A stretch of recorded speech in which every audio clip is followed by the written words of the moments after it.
Big Empty for years to come, caring for it, and keeping its discovery safe until they were needed to help others. Which had always been Big Mountain's purpose.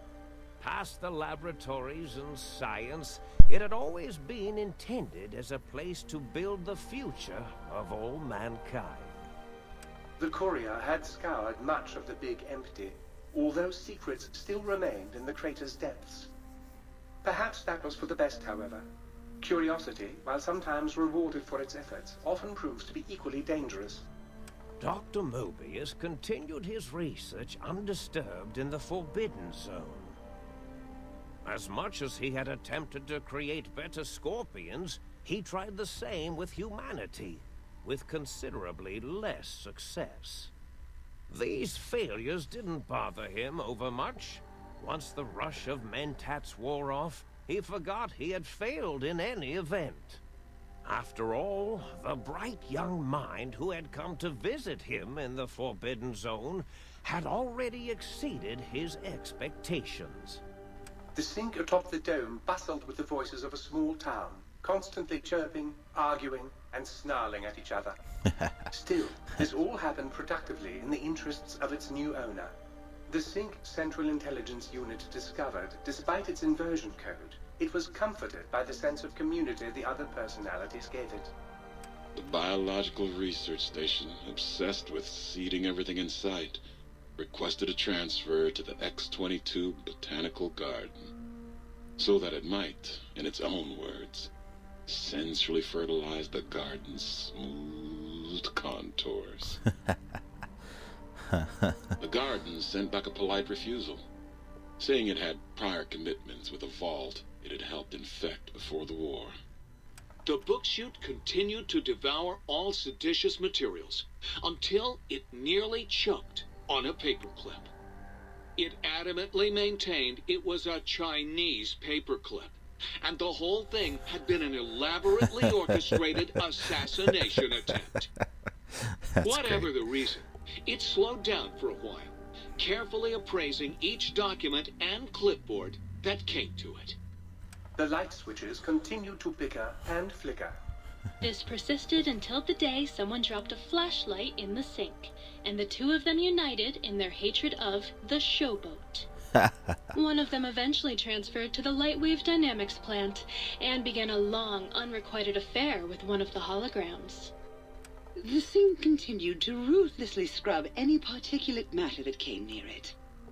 Eventually, it gained access to the Magneto-Hydraulics plant and nearly flooded all the Big Empty in an attempt to scrub the crater clean.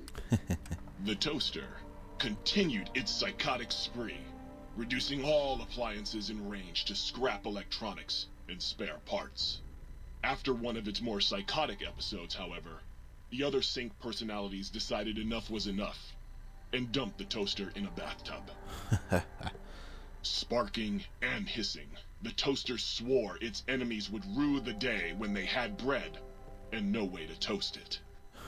Muggy did his best to collect coffee cups, although in his quest, he accidentally trapped himself in Higgs Village. It might have been the end for poor Muggy. Except, he found it peaceful there, tidying up the kitchens of the think tank professors back when they had been flesh and bone. Well, except for Dr. O, who was an asshole for having created Muggy in the first place. Muggy left O's house deliberately dirty, punishing the dishes and cups that lived there in blind revenge for serving Dr. O. Blind-eyed old Jefferson eventually discovered a new sound. Silence. It only made him more filled with the blues than before. It was rumored by the other personalities that he had a brief fling with the light switches.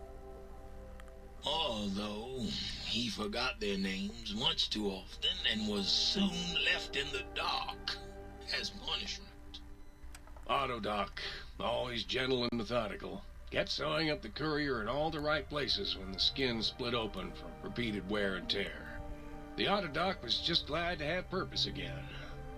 It heard its simpler brothers and sisters who got shipped to the Sierra Madre bored out of their skulls in that toxic dead city. In time, the Autodoc found a way to deactivate the Y-17 trauma harnesses, releasing the corpses they had held prisoner for almost 200 years. As the courier ran through the X-8 facility multiple times, the computers analyzed the test subject's movements. Rather than performing a superficial observation, they realized the subject barely knew what communism was, or even what a high school was. This confused them for a time, until the facility finally realized that its research had succeeded. So it let its cyber dogs out into the wastes to help protect small communities from physical aggression rather than communist propaganda. Sweet. The infiltration program in X-13 continued to scan for the subject and the stealth suit prototype long after the test was over. Frustrated and unable to find its lost technology, X-13 expanded its network of laser tripwires, sensors, and robo-brains out across Big Mountain. This glittering blue light beam forest cleanly bisected anything that entered its depths, slicing them into small segmented parts for easy disposal. The courier left the brain at the Big Empty. A strange thing to say, but it was the truth. Brains are less important than they may seem. When the courier's body finally passed, the brain was saddened. It kept on, remembering the vessel that had once contained it. Even at the end, when it started to fail, however, the brain resisted going into a floating chassis like the think tank. It never said why. Perhaps it was out of respect for the courier's body. All things must come to an end, and to hang on to the past is something that's not to be undertaken lightly. Dr. Klein and the think tank remained alive, unaware of the world outside. They looped through their daily routine, none the wiser about the world beyond, although perhaps wiser was the wrong word. The world outside belonged to the courier, and if anyone would shape it, well, the courier had already called dibs. There is an expression in the wasteland, old world blues. It refers to those so obsessed with the past they can't see the present, much less the future, for what it is. They stare into the what was, eyes like pilot lights, guttering and spent, as the realities of their world continue on around them. Science is a long, steady progression into the future. What may seem a sudden event often isn't felt for years, even centuries to come.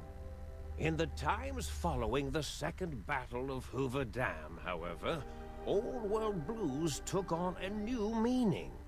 Where once it was viewed as a form of sadness, nostalgia, it became an expression describing the potential for the future. It can be easy to see science as evil, technology unchecked as the source of all ills, all misfortunes. With the courier at the helm, science became a beacon for the future.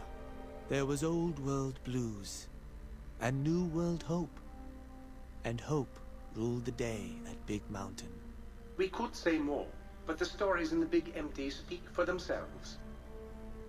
Now armed with the transportal Ponder, the courier could return to the dome at any time and crack open the secrets of the Big Empty one by one. The Sync sat vigilant, waiting for its master to return, shoes covered in Mojave dust. Only one road yet remained, and it was one the courier had to walk alone. Bravo. Bravo. I give you a standing ovation for all that. Yes. I like it. Simply equip the transportal Ponder.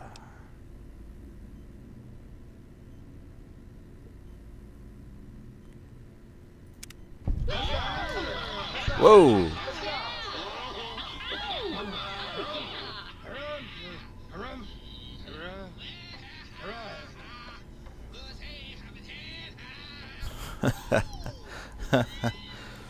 That's pretty funny. Alrighty, so that was crazy bastards. Alrighty, so that was actually pretty great. I loved that ending. That was good.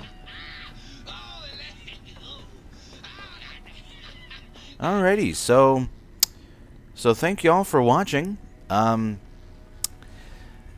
do that way too much. I apologize for always doing that. Anyway, so thank you all for watching the Old World Blues here. That was very fun. That was one of the best DLCs I've ever played on Fallout.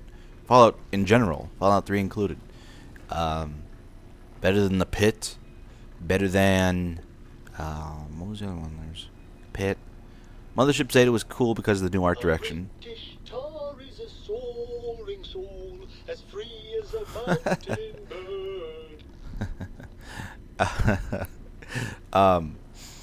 You know, it was just that was one of the best DLCs I've ever played. That was just phenomenally awesome. So much fun, especially you, Muggy. You were awesome. Good job. What are you doing? What are you doing? Get out of here. All right, so thank you all for watching. Whenever there's more DLC, we'll do that too. There's plenty more games. Actually, I got a few more games that I'm going to be uploading here. So expect those in the next few days. My weekends, my weekends in a bit. So I'm actually going to finish, just getting this one finished. Have this uploaded probably by the end of the day. And then I'm going to be uploading another game. It's a surprise. I'm not going to ruin it for people if they are watching this, but it's a game I haven't played yet. Have you been flirting with the Ice Queen again?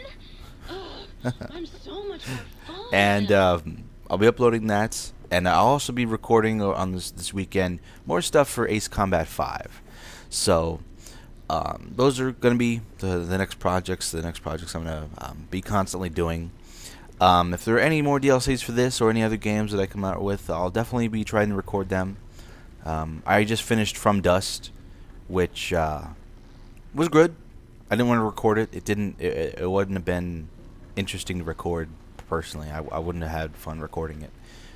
But anyway, we'll be back later with more wonderful videos to upload. So thank you all for watching Old World Blues. This has been DZ, and have yourselves a wonderful rest of your day.